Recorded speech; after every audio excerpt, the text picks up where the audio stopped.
안녕하세요. 코인진 본부의 코인진입니다. 그래서 오늘은 거시경제 매크로 분석을 좀 해드리려고 합니다. 거기에 따른 거물급 유동성 자금들의 흐름을 파악을 해서 현재나 추후 미래에 어떻게 대응을 해야 되는지. 그래서 오늘 영상을 여러 번 보셔서 본인의 것으로 만드시면 올 한 해는 거시경제는 분석을 다 했다고 봐도 무방할 거라고 봅니다. 그래서 여러 번 보시는 거를 추천해드리고, 어떻게 뭐 쉽게 얘기하면 거물급 유동성 자금들의 흐름을 파악하는 영상일 거거든요. 그래서 그런 거물급 유동성 D만 쫓아가도 우리 개미들이 조금 이득을 많이 볼 수 있기 때문에 그런 고물급 유동성 자금들이 어떻게 나왔는지에 대해서 알아야 우리가 대응도 할 수 있기 때문에, 그래서 그런 매크로 경제를 좀 오늘 설명을 좀 드리려고 합니다. 그래서 일단은 먼저 앞서서 제가 지난 영상이나 여러 번 저희 단톡방이나 텔레그램에서도 말씀을 드렸었죠. 이제 4시간 봉상으로 요때 이제 3월 20일 날이었죠. 이제 1년선 도착했네요. 이제 빨간색 라인이 1년선이거든요. 여기를 지지를 해준다면 제가 말한 시나리오는 종점이 됩니다. 이제 33K까지 간다라는 거기에 대해서 여기가 깨지면 조금 더 확률이 좀 높아진다라고 말씀드렸는데, 그래서 여기를 지지를 해준다면 일단은 단기적으로는 종점이 된다라고 말씀을 드렸고, 그래서 과거 프랙탈을 보면 과거에도 4시간봉 1년선에서 항상 기회였다. 이제 정별이 완성이 되고 난 다음에 4시간 봉상으로서 항상 1년선에는 기회였고 터치 후 더 큰 상승을 하였습니다. 라고 FMC 이제 12시간 전에 말씀을 드렸습니다. 그래서 1년 지지 여부가 매우 중요하다. 그래서 1년선을 진입가로 잡고 손절가로 잡아보겠다. 그래서 우리가 여기 1년선이 깨지면 더 큰 하락이 나오겠지만은 이 1년선을 진입가로 잡고 1년선 우리가 진입가를 손절가로 잡는 아주 손익비가 좋은 자리라고 생각을 해서 진입을 합시다라고 여러분들에게 말씀을 드렸고, 실제로 지금 현재 1년선 터치 이후에 계속 쭉 상승하고 있습니다. 1년선이 68,800불이었고요. 지금 현재 비트코인이 오늘 최고가 대비해서 71,500달러 까지 상승을 했고, 저점에 완벽하게 죽어서 비트만 하더라도 거의 12% 상승을 하였습니다. 그래서 이제 이때 이후에 어떻게 추가적 상승 요인이 보이는지, 그거는 오늘 매크로 경제 유동성 자금에 대해서 여러분들에게 설명을 드리면서 알게 되는 내용이 있을 겁니다. 그래서 처음부터 결론만 말씀을 드리자면, 일단은 지금 현재 가격에서는 조금 더 추가적 상승이 보인다. 그래서 그 이유는 유동성 자금 때문인데, 그래서 오늘은 그 내용을 좀 설명을 좀 드릴 겁니다. 실제로 이제 제가 4시간 봉상으로 역별이 완성이 이제 12시에 완성이 된다 라고 말씀을 드렸고, 지금 오르면 안 되는 이유라고 또 말씀드렸었죠. 그 이유가 이 초록색 라인과 112선 라인이 크로스가 나야 된다. 그게 혹은 역별이 완성이 되는 순간에 올라야 찐 상승이다. 그래서 역별이 완성되지 않고 만약 여기서 쭉 올랐으면 어차피 다시 내려올 거다라고 여러분들이 말씀드렸는데, 역별이 완성이 12시에 된다고 말씀을 드렸고, 이제 역별이 완성 이후에는 상승 추세로 돌입할 거다라고 말씀을 드렸고, 중요한 거는 1년선 지지는 무조건 해줘야 된다라는 전제하에 시나리오를 생각하고 있다라고 여러분들 말씀드렸고, 역별이 완성이 되고 난 다음에 지금 현재 큰 상승이 일어났습니다. 그래서 저 덕분에 뭐 수익이 나신 분들 고맙다라고 말씀을 드리는데, 여러분들 정말 수익 나셔서 대단히 축하드리고, 어쨌든 저로서도 기분이 좋네요. 일단 비트코인 차트부터 먼저 말씀드리고 매크로 경제로 넘어가도록 하겠습니다. 일단은 비트코인이 하락 A파가 나왔고 B에 이제 반등이 나오고 있는데, 뭐 C에 조정이 나올 텐데, 이 만약에 조정이 나올 경우에 A를 깨지지 않으면, 이 C파가 A만큼 떨어지지 않으면 이 파동 전체가 원래는 1파, 2파, 3파였는데 이 3파의 마무리가 A 하락의 저점을 깨지지 않으면 이 모든 파동이 전체 파동이 1파가 됩니다. 그래서 지금 현재 파동이 1파가 되고, 큰 추세로 보면 이게 1파의 시가가 될 수가 있고 2파, 3파식으로 추가적 상승이 보인다라고 말씀을 드립니다. 그래서 지금은 완벽하게 초입 단계다. 어떻게 보면 4시간 봉상으로 주우신 분들은 어쩌면 돌아오지 않은 저점일 수도 있다라고 생각을 합니다. 무조건 100%는 아니기 때문에 1년선을 여기서 깨지지 않으면 근데 지금 현재는 충분하게 저점을 올렸죠. 그래서 여러분들에게 최근에 제가 또 말씀을 드렸었죠.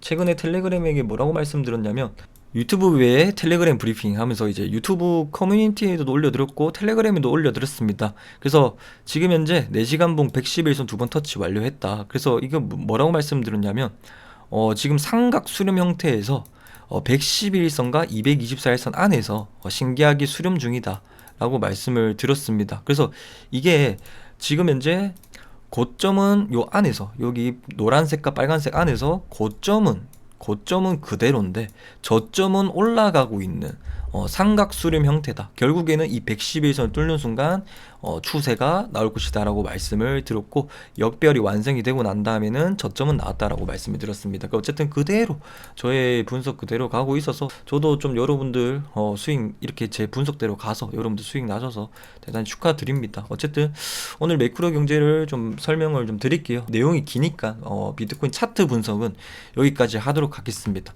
저는 포지션을 들어갈 때 어떻게 진입을 하냐면 차트 분석으로도 보고 미래 분석도 봅니다. 차트 분석으로만 진입을 하지 않습니다. 다른 사람과 다르게 미래 분석과 이 차트 분석이 동일해야 저는 진입을 합니다. 예로 들자면 최근의 브리핑 내용대로 여기 1년선이 차트상으로는 올라가고 있으니까 깨지지 않을 거잖아요. 그죠? 깨지지 않았죠. 아는 것도 아는 거겠지만 나중에 미래에 혹시나 이 1년선이 깨질 가능성이 있는지 그거는 거시적 경제 분석이 필요합니다. 그래서 저만의 노하우를 여러분들에게 공유를 드리는 거는 그거는 차트 분석은 저를 따라서 하면 무조건 뭐 따라서는 이렇게 배우면 다 할 수 있겠지만은 거시경제 분석은 노력이 더 필요하거든요. 이건 노력도 노력이지만은 좀 제가 생각하기로는 좀 남다른 노력이 좀 필요하다고 생각해서 이거를 알려준다고 할 수 있는 게 아니거든요. 거시경제는. 그래서 저만의 이제 거시경제 분석이 있기 때문에 여러분들에게 기법을 알려줘도 저도 어떻게 보면 전업 투자자인데 저만의 노하우를 알려준다고 하더라도 저의 뭐 딱히 그런 게 없을 것 같아서 여러분들에게 그렇게 말씀드리고 있는 거고 어쨌든 오늘 좀 매크로 경제를 좀 말씀을 드리도록 하겠습니다. 지금 현재 이제 고물급 돈들의 유동성이 어떻게 흘러가고 있는지 큰 고래들의 움직임을 알고 그 뒤만 따라가면 돈을 버는 건데 오늘 그놈들의 뒤를 추격을 한번 해보도록 하겠습니다. 그래서 일단은 여러분들이 비트코인도 지금 21년도에 이 고점을 뚫으려면 지금 이 고점을 뚫었잖아요. 1억이라는 이제 비트코인을 뚫었잖아요. 그죠? 그러려면 여기에 들어왔던 돈보다 여기 들어왔던 돈이 더 커야 됩니다. 그죠?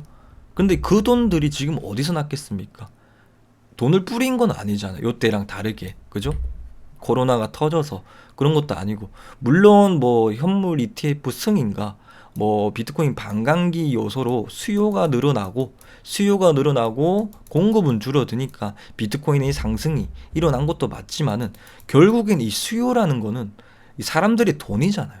결국엔 이 수요가 어디서 나왔는지 출발점을 아신다면 지금 현재에서 제가 말하는 여기서 비트코인이 추가적 상승을 보일 수 있는 이유가 무엇인지에 대해서 여러분들이 오늘 깨달으실 겁니다. 그래서 저는 일단은 비트코인이 현재 가격에서 추가적으로 상승을 더 보일 거라고 보고 1억 3천에서 비트코인이 1억 7천까지 김치 프리미엄이 왔다 갔다 하니까 포함돼서 얘기를 드리자면 1억 3천에서 1억 7천까지 추가적 상승이 보인다. 그 이유에 대해서는 오늘 지금 현재 여러분들에게 말씀을 좀 드리도록 하겠습니다. 그래서 비트코인뿐만 아니라 미국 3대 증시도 지금 현재 역사상 최고점을 찍고 있습니다. 그래서 그 많은 돈들이 어떻게 생겼는지에 대해서 여러분들에게 말씀을 좀 드리도록 하겠습니다. 일단은 지금 말씀을 드리자면 여러분들 예금이 있습니다. 여러분들이 예금을 많이 넣어두었죠. 작년에 21년도에 돈을 많이 번 사람들이 은행에 돈을 많이 맡겼죠. 그죠? 왜냐하면 이제 코로나 때 이제 금리 인상 사이클이니까 금리가 오를 거라는 걸로 보고 이제 비안전자산에서 안전자산으로 돈들이 많이 갔었죠. 그래서 스마트머니죠. 스마트머니의 돈들이 예금으로 많이 갔고 그 사람들이 예금의 담보로 보통 100%를 해주거든요. 100%.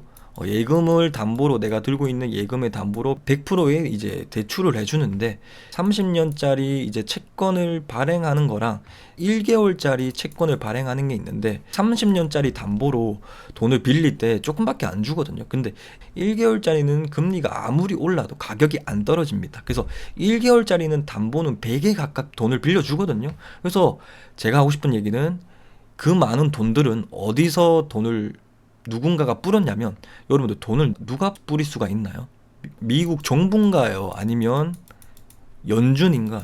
그러니까 여러분들 이렇게 얘기하시면 연준에서 돈을 많이 뿌린다라고 생각을 하잖아요. 연준에서. 근데 아닙니다. 정부와 연준이 같이 뿌릴 수가 있습니다. 그래서 일단은 정부가 돈을 뿌렸다. 어떻게 뿌렸냐면 미국 정부가 긴 채권보다 짧은 채권을 많이 발행을 시켰습니다. 그래서 돈이 훨씬 많이 늘어나거든요. 그래서 30년짜리 1조 원, 1개월짜리 1조 원 발행하는 거랑은 완전히 다르거든요. 그래서 긴 채권이냐 짧은 채권이냐 경제 시스템에 투입되는 유동성에 대한 양이 전혀 다르다라고 여러분들에게 말씀을 드립니다. 그래서 그 정부채가 담보로 창출되는 유동성의 양으로 시장에 투입되었다라고 정리하시면 됩니다. 그래서 정부가 짧은 만기 채권을 발행을 시키면서 실질적으로 시중에 유동성을 공급하는 효과를 가져왔다. 그래서 지금 한 달짜리 만기가 이제 금방 오니까 금리가 높을 때 장기 발행했다가 정부에 부담 주느니 지금은 단기로 가고 금리 떨어지고 난 다음에 장기로 발행을 많이 시키면 되니까 여기서 지금까지 말한 내용을 더 쉽게 정리를 해드리자면 이제 미국 재무부 장관인 옐런이 단기 국채를 많이 발행시켜서 단기채 수익률을 올리니 사람들은 단기채로 몰렸다. 그 단기로 맡긴 돈들이 단기 이자도 먹으면서 단기 채권의 담보로 대출을 하여서 금융시장으로 돈들이 들어왔다. 그죠? 이제 그런 사람들이 돈을 어디서 번 사람들이겠습니까? 21년도 코로나 때 돈 번 사람들, 즉 일반적 사람들과는 다른 중상위권 재산을 가졌고 스마트한 지식을 가진 사람들의 돈이겠죠. 은행 쪽에 돈이 맡긴 사람들. 그래서 한마디로 금융시장 버블로 크게 돈을 번 똑똑한 사람들의 돈, 즉 스마트머니죠. 그런 사람들이 기가 막히게 치고 빠지고 잘하거든요. 그런 사람들이 금융시장으로 들어왔다. 채권을 담보를 해서 그 사람들이 금융시장에 들어왔다. 그래서 지금 솔라나나 비트나 뭐 대표적으로 섹터로는 AI 섹터, 뭐 RWA 섹터에만 돈들이 들어가고 있는 이유죠. 그런 애들만 계속 많이 크게 오르잖아요. 그래서 그만큼 보수적인 사람들이라 웬만한 자발트는 안 넣었다는 얘기죠. 그래서 지금까지 비트코인만 이질적으로 계속 가는 형상이었고 2분기 때는 지금이 2분기죠. 이제 4월 달부터 2분기 때는 어떻게 되냐면 사람들이 이제 이게 나라의 살림이니까 위원회 사람들이 단기 채권 비중이 너무 높다. 좀 줄여야 된다. 나라의 이제 재정을 이거를 뭐 동네 구멍가게식으로 운영을 하니까 이제 좀 줄여야 된다라고 언급이 지금 너무 많아서 옐런이 올해 초 2분기부터는 줄이겠다라고 말했거든요. 그래서 4월 달부터 이제 2분기가 시작이 되니까 2분기부터는 그럼 유동성 공급이 하락할 수 있다. 그러면 지금이 고점일 수도 있잖아요. 근데 이 지금부터는 올해 2분기는 어떻게 될지에 대해서 좀 말씀드릴 건데 일단 이전에 이제 위원회 사람들이 단기 채권 비중이 너무 높다라고 말씀드렸잖아요. 그래서 단기 채권 비중이 높으면 은행 금융 시스템에 문제가 생기거든요. 여러분들에게 옛날에도 뭐 말씀드린 내용인데 원래는 은행은 단기로 돈을 빌려와서 자기네들이 단기로 돈을 도매로 들고 와서 장기로 팔아먹습니다. 그죠? 그런데 이게 장단기 금리 역전차가 나니까 이 은행에서는 역마진이 나는 거예요. 그래서 지금 현재 미국에서는 이제 역마진이 나고 있거든요. 역마진이 나고 있는데 지금 현재 미국 이제 은행들, 연준 은행들이 지금 지급 준비금들이 점점 좀 줄어들고 있거든요. 그래서 이 지급 준비금이 줄어드니까 그래서 금리를 지금 현재 인하를 하는 거거든요. 왜냐하면 금융 시스템이 망가뜨려지면 경기 침체가 오니까. 그래서 금리를 한번 내려주는 겁니다. 그래서 좀 버틸 수 있게 좀 해주는 거고. 그래서 이 내용을 보시면 미국 국채 시장에서 충격 흡수 역할을 하는 영래포 잔고가 감소세하고 있다. 그래서 이 내용을 보시면 연준의 영래포 잔고가 마르면 연준의 대차 대조표 상에 다른 부채 항목인 은행 지급준비금 감소로 이어질 것이다 라고 보고 있다. 이런 내용도 확인을 하시고, 그래서 이런 영래포가 줄어들고 있으니까 금리 인하를 하는 겁니다. 그래서 실제로 트레저리 빌, 이게 이제 단기 국채입니다. 단기 국채의 월간 순 발행인데 실제로 23년도 올해부터 많이 늘어났죠. 많이 늘어났고, 이제 어떻게 보면 정부가 유일하게 돈 풀 수 있는 거는 이제 국채로 장난하는 거거든요. 그래서 많이 발행을 시켰다. 이거 딱 보시면 되겠죠. 이거는 제 텔레그램에 여러분들에게 뭐 비트코인이 최저점 시기를 제가 정확하게 맞췄잖아요. 22년도 11월 달이 최바닥이다라고 했던 이유가 뭐 비트코인의 이제 역배열이 완성이 되는 시기가 11월 11일 날이었지만은 그 근거뿐만 아니라 2년과 3개월 장단기 금리 역전이 났었던 경우에는 주가는 항상 바닥이었다. 실제로 이거는 비트코인입니다. 19년도에 이렇게 데드 크로스가 납니다. 이 캔들이 장기 국채고 선이 단기 국채입니다. 그래서 단기 국채 수익률이 올라가죠. 데드 크로스가 발생하죠. 그러면서 이때가 비트코인이 19년도에 최저점을 해서 비트코인이 19년도 이후부터 21년도 대세 상승장을 맞이하는 날이었죠. 그래서 어떻게 보면 22년도 11월 달은 오지 않을 가격이다. 그래서 19년도 비트코인이 400만원, 500만원 했을 때 그때의 가격이다라고 보시면 되겠습니다. 그래서 지금 현재 비트코인 2천만원은 이제는 돌아오지 않는 강이다라고 여러분들에게 말씀드리고, 비트코인 뿐만 아니라 제가 이것도 여러분들에게 텔레그램에 말씀을 드린 내용인데 언제 말씀을 드렸냐면, 이 내용을 혹시나 또 그러신 분들이 있을까봐 22년도 12월 29일 날에도 말씀드렸거든요. 한 번 더 답안지 유출을 한다. 여러분들이 계속 강조를 해드렸습니다. 제가 유튜브 상에서도 말씀을 드렸고 한 번 더 여러분들에게 머리에 박아두는 형식으로 계속 반복적으로 말씀드린 내용이었는데, 그래서 미국채 2년과 3개월 장단기 금리 역전차 시 주가는 항상 바닥이었다. 그래서 여기 보시면 2006년도에 한번 보시면 2006년도에 데드 크로스가 나죠. 금리 역전차가 나죠. 여기 딱 보면 여기 선이 올라와 있죠. 이게 장단기 금리 역전차가 난 거거든요.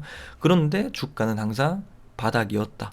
바닥이었고, 오른쪽에도 여기도 역전차가 났죠. 여기가 그 역전차가 나니까 실제로 여기가 바닥이었다라고 보여집니다. 네. 그래서 여러분들도 이게 실제로 보시면 이렇게 항상 미국 증시도 바닥이었다라고 여러분들도 보실 수가 있었죠. 그래서 제가 비트코인을 최저점이다라고 말씀드린 이유가 역별이 완성이 되는 순간이 11월 11일이다 라고 여러분들이 말씀을 드렸었죠. 그날이 비트코인 최저점이다 라고 여러분들에게도 말씀드렸죠. 그래서 2015년도에도 이 프랙탈을 보면서 똑같이 이어질 것이다 라고 말씀을 드렸었죠. 이 근거로 하나로는 부족했습니다. 그래서 거시적 경제가 필요했습니다. 그래서 일단 차트상으로는 진입이 맞다. 근데 미래 거시적 방향에서도 이게 과연 저점인지에 대해서도 여러분들이, 저는 어떻게 뭐 인생을 거는 자리라고 말씀드렸잖아요. 그래서 저는 조금 조심해야죠. 확실한 게 좋으니까 근거 하나로는 부족을 했습니다. 그래서 제가 찾아낸 거는 이 장단기 금리 역전차가 항상 났을 때 항상 주가는 바닥이었다. 왜 그러냐면 22년도에 이제 단기로만 사람들이 돈을 맡긴 이유가 23년도에 경기 침체가 와서 금리를 어차피 내릴 거야 라고 사람들이 생각을 했거든요. 그래서 23년도에 어차피 금리를 내릴 건데 뭐 굳이 장기로 돈을 맡길 필요가 없다. 그래서 22년도에 이제 만기가 짧은 두레이션으로 돈을 많이 맡기면서 사람들이 단기로 돈을 많이 모아서 지금 이제 단기로 돈을 사람들이 많이 맡겼잖아요. 그 단기로 돈을 맡긴 사람들이 미국 달러의 이자도 보면서 그 예금의 담보로 지금 현재 대출을 하면서 그런 유동성 자금들이 비트코인이나 금융시장으로 돈이 들어왔다. 그런데 그게 이제 4월 달이 되면 그 돈들을 상환하거든요. 상환 날이 옵니다. 그래서 돈을 갚아야 되는 날이죠. 그래서 추가적으로는 뭐 돈이 유동성이 좀 나락이 갈 수도 있지만은 결국에는 나중에는 연준이 도와줄 거다라고 봅니다. 그래서 2분기 때는 연준이 어떻게 도와주는지에 대해서 좀 말씀을 드릴 건데, 말씀에 앞서서 일단 미국의 집값이 이제 상승폭은 지금 현재 줄어들었거든요. 줄어들었는데 거주용 이제 주택들이 살짝 올랐거든요. 그래서 미국은 이제 집값이 오르게 되면 마치 임대료처럼 이제 들어가는 물가 시스템이라 집값이 오르는 부분이 이제 임대료로 환산으로 들어가기 때문에 임대료는 실제로 떨어지고 있는데, 미국의 CPI는 임대료로 들어가는 게 아니고 집값이 CPI의 40% 정도로 차지하고 있어서 일부 좀 CPI가 가장된 면이 있다라고 좀 보실 수가 있다. 그래서 3월 FOMC에서도 파월이 뭐 CPI가 나쁘지 않다, 왜냐면 사람들이 CPI가 이렇게 높은데 올해 3번 금리 인하는 게 맞냐, 2번 해야 되는 거 아니냐라고 사람들이 의문을 가지겠지만은, 그런 이유이기 때문에 파월도 자신감이 있다. 그래서 긴축도 줄이고 올해 3회 금리 인하를 한다라고 자신 있게 말한 이유가 그 이유다라고 정리를 하시면 좋겠습니다. 하지만 시장은 좀 다른 분위기죠. 뭐 에휴 파월 뭐 저 양반 뭐 CPI가 좀 오르고 있는데, 응? 좀 불안하지 않냐? 뭐 좀 믿고 싶은데 좀 믿기가 좀 힘든데라고 보여지는 CPI에 대해서만 생각하고 그 뒤에 숨겨진 내용들은 모르니까 사람들이 조금 안 올랐었죠. 그래서 저는 실제로 이제 이렇게 미국의 이제 3월 21일 날에 파월 FMC 이후에 파월 앞으로 조만간 QT 양쪽 긴축 속도를 줄이는 것이 적절하다고 생각을 한다. 그래서 6월 금리 인하 가능성이 매우 높다라고 정리하면 된다. 그래서 이게 양적 긴축 속도를 줄이는 것은 금리 인하 효과가 나타나기 때문에 시장 유동성이 더 빠르게 들어올 듯. 그래서 금리 인하가 본격적으로 시작이 되면 단기로 돈을 맡긴 사람들이 많기에 더 이상 은행에 돈을 맡기지 않고 비안전자산, 즉 증시시장 혹은 코인 시장으로 유동성이 돈들이 지금보다 더 들어올 거다. 그래서 정리는 쌉 호재다 하면서 비롱틀을 했는데 막 주춤주춤 했었죠. 3월 21일 날에 비트코인 가격을 보시면 오히려 조금 더 하락을 했었어요. 21일 이후부터.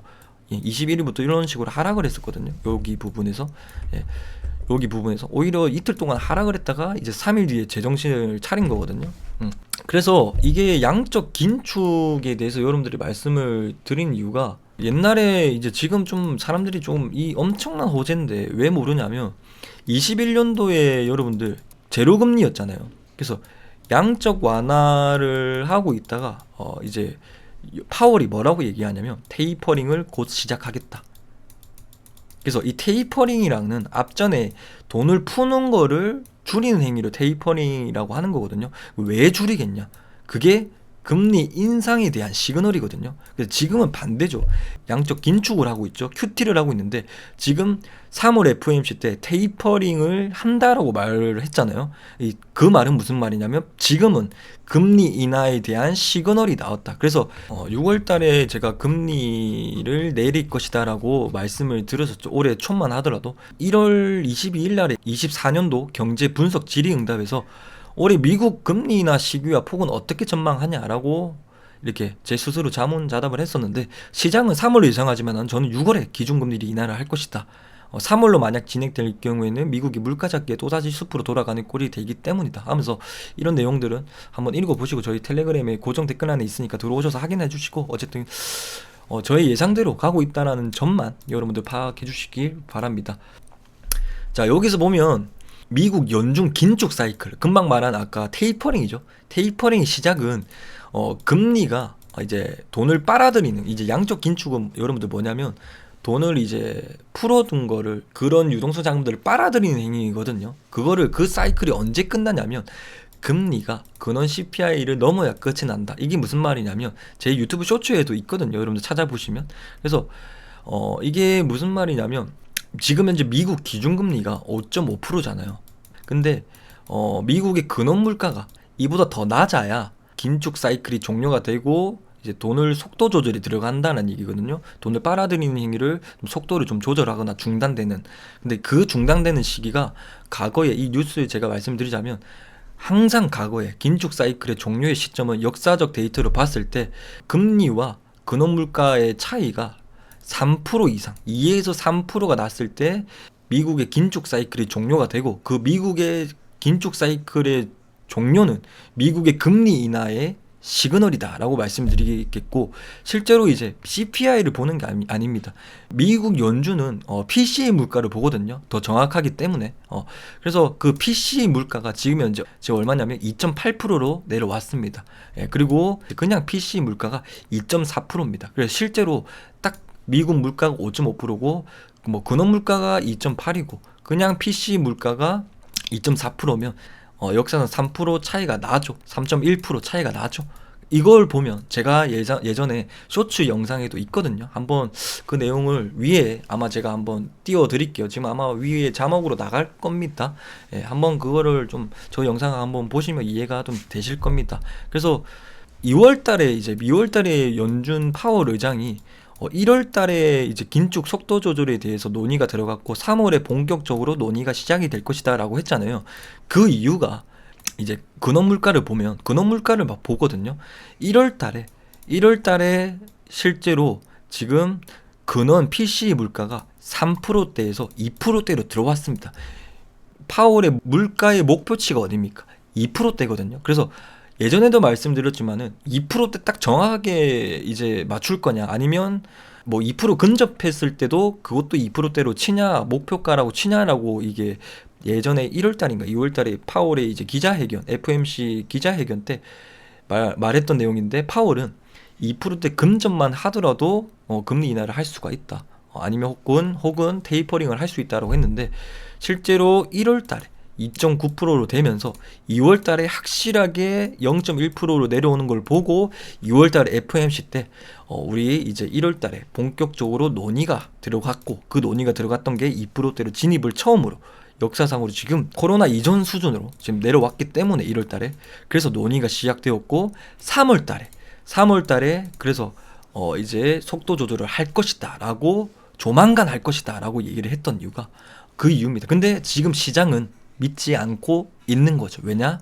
물가가 지금 현재 안 잡히고 있어서 나중에 나온 데이터가 물가가 안 잡힐 거라고 생각을 해서 사람들이 우왕좌왕 하거든요. 그래서 오늘 이런 내용을 보면 여러분들은 우왕좌왕 안 할 수가 있습니다. 그래서 여러분들이 한번 생각을 한번 해보세요.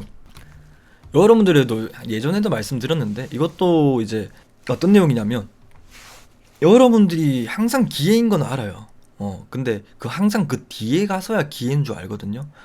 자, 보시면 우리에게 기회를 주었던 시기들 98년도 동아시아 외환 위기에도 기회였고 2000년도 IT 버블에도 기회였습니다. 마이너스 41% 나스닥이 급락 일치거든요.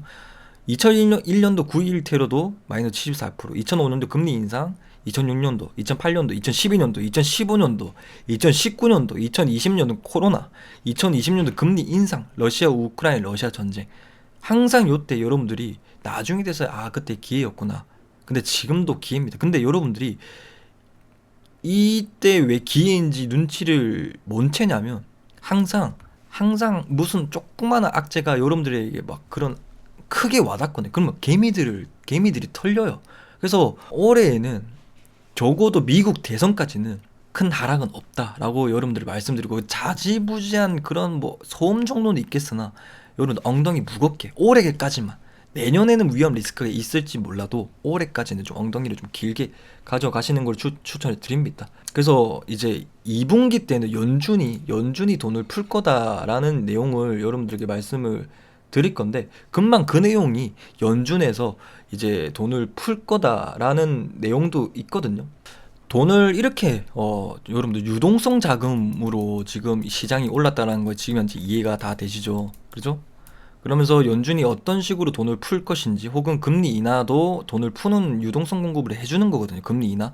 그 금리 인하와 그 지금 현재 QT 속도 조절 테이퍼링도 금리 인하에 대한 효과를 볼 수 있거든요. 이게 유동성 자금들도 유입이 되어 있거든요. 그래서 돈을 이렇게 뒤에서 몰래 풀었으면 돈 푼 것 때문에 인플레이션이 올랐는데 걱정해야 되는 거 아니에요? 라고 이렇게 생각하시는 분들이 많을 거잖아요. 왜냐면 돈 푼 것 때문에 이제 인플레이션 올랐고 금리 인상을 했잖아요. 왜 또 이렇게 몰래 풀었으면 인플레이션이 또 다시 오르는 게 아닌가 라고 앞에 얘기한 내용을 보고 좀 걱정해 하신 분들이 있을 텐데 아닙니다. 왜냐면 리먼 브라더스가 망한 다음에 미국은 양쪽 완화, 유럽은 마이너스 금리, 일본도 마이너스 금리 때 그때는 왜 디플레이였나요?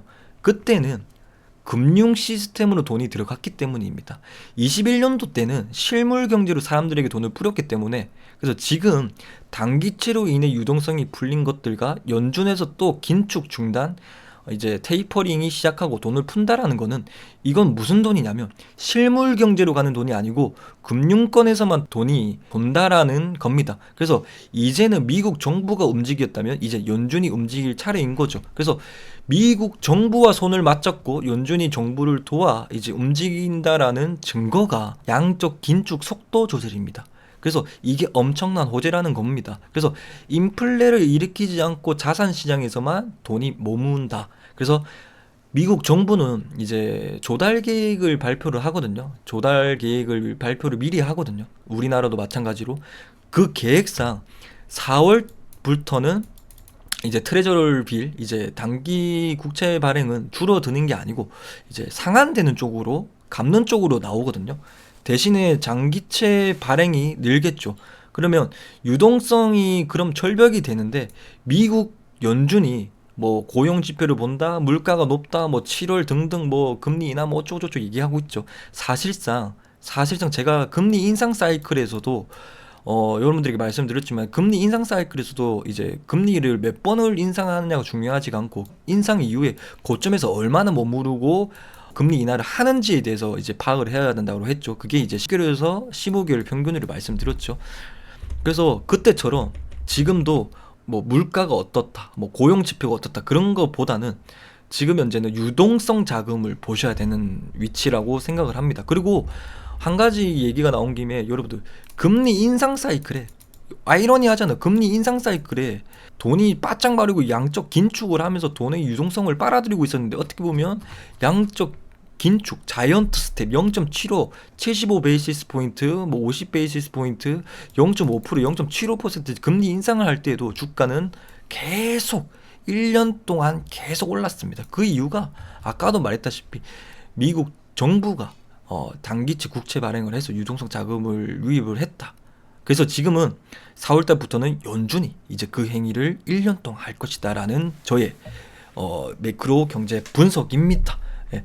2분기 즉 이제 4월부터 돈을 갚는 쪽으로, 상한 쪽으로 돌입하기 때문에 유동성이 떨어지겠으나 연준이 이걸 보충하는 형식으로 완화 정책을 펼칠 거다, 4월 이후부터. 그래서 지금 뭐 3월 11일 이제 비트코인이 이제 1억을 찍고 막 증시가 미치게 오르고 있고, 막 아까 보시다시피 이제 미국 이제 뭐 3대 지수도 이제 뭐 역사적 최고점을 찍고 있고, 뭐 비트코인도 역사 최고점을 찍고 있죠. 그래서 미쳐 돌아가고 있다라고 생각을 하겠지만 아직은 아니다.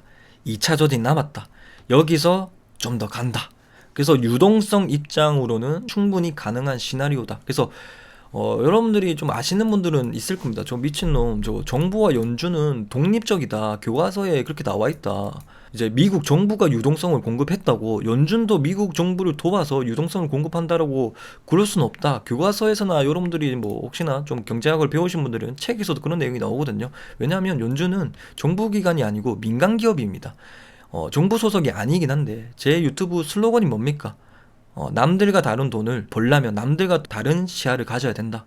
그래서 연준의 이제 파월 의장은 이제 사실 트럼프 트라우마도 있고, 트럼프도 당선이 되면 파월을 이제 해고를 하겠다, 자른다라고 했거든요. 이제 파월이 바이든 편으로 설까요, 트럼프 편으로 설까요? 거기에 대해서 의심은 저는 하고 있었거든요. 3월 FOMC 전에 저도 마찬가지였습니다. 그런데 이런 지금 현재 여러분들에게 말하는 내용들을 좀 자료를 좀 찾아보고 서치해보고 알아보고 있는 와중에, 이제 3월 FOMC 때 파월이 물가가 좋지도 않은데 긴축을 줄이고 올해 3회 금리 인하에 이제 변동성이 없다라고 대왕 비둘기적 발언을 하면서, 저도 이게 물가가 안 좋아서 2회 금리 인하를 하지 않을까, 7월 때부터 하지 않을까 이렇게 생각을 했는데, 뭐 6월이나 7월이나 한 달 차이기 때문에. 그런데 대왕 비둘기적 발언을 하면서 넥타이도 보라색을 메고 왔죠. 보라색은 버건디 색깔은 좀 완화 정책을 한다라는 그런 시그널이거든요, 실제로. 그래서 대왕 비둘기적 발언을 하면서 미국 3대 증시가 역사적 최고점을 찍었는데, 그런 거 보면서 파월은 확실히 바이든 편이다라고 확실히 느낌이 왔고, 확신이 들어서 그 최종 확신에 제 스스로 결제 도장을 찍고 여러분들에게 안전하게 거시경제에 대해서 발표를 해드렸습니다. 그래서 정부와 연준은 원팀이다.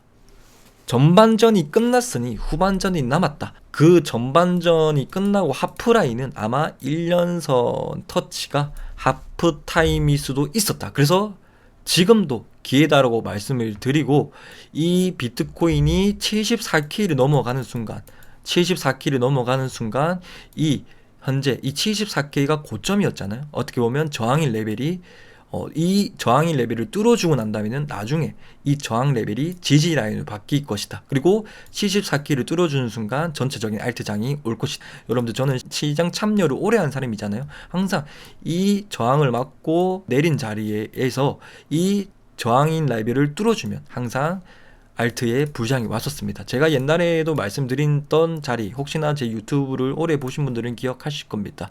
예, 작년에 말씀을 드렸었죠. 요때 25K가 제가 미리 저항이다라고 여기서부터 말씀을 드렸었죠. 말씀을 드렸는데 이 25K를 뚫는 순간에는 알트장이 본격적으로 올 것이다 말씀을 드렸었죠. 근데 25K를 뚫으니까 뭐 앱도스가 5배 올라가고 무슨 코인이 올라가고 비트코인도 실제로 올라가고 더 추가적 상승이 되었고, 이 25K가 나중에 되니까 어떻게 됐냐면 저항이었던 레벨이 위로 올라가니까 지지 라인으로 바뀌었다 라고 차트 분석가, 오늘은 미래 분석, 거시적 경제와 함께 여러분들에게 포지션에 대해서 차트 분석으로만 좀 신뢰성이 안 될 수도 있어서 오늘은 매크로 경제까지 여러분들에게 신뢰도를 조금 더 높아드렸습니다. 어쨌든 제 영상을 보시고 올해 매크로 경제는 이 영상 하나로 다 정리가 될 겁니다. 어쨌든 긴 시간인데 오늘 영상을 한 번, 두 번 정도 보셔서 좀 복습 차원으로 많이 보시길 바랍니다. 저도 제 영상을 많이 봅니다. 저도 복습 차원으로. 저도 제 영상을 한 두세 번 보는데 여러분들도 더 많이 봐야 된다고 생각합니다. 어쨌든 저희 카톡 단톡방이 원래 비공개방이었는데 지금 공개방으로 전환이 되었고, 유튜브 외에 텔레그램으로 무료로 저의 이제 브리핑을 해드리고 있거든요. 영상을 업로드를 못 해드릴 때 이제 유튜브 외에 텔레그램으로 공지로 짧은 코멘트를 해드리고 있으니까 텔레그램이나 단톡방 둘 다 들어오셔서 뭐 저랑 소통을 하거나 아니면 좀 정보를 받아 가시길 바랍니다. 어쨌든 지금까지 여러분들이 경청해 주셔서 대단히 감사드립니다.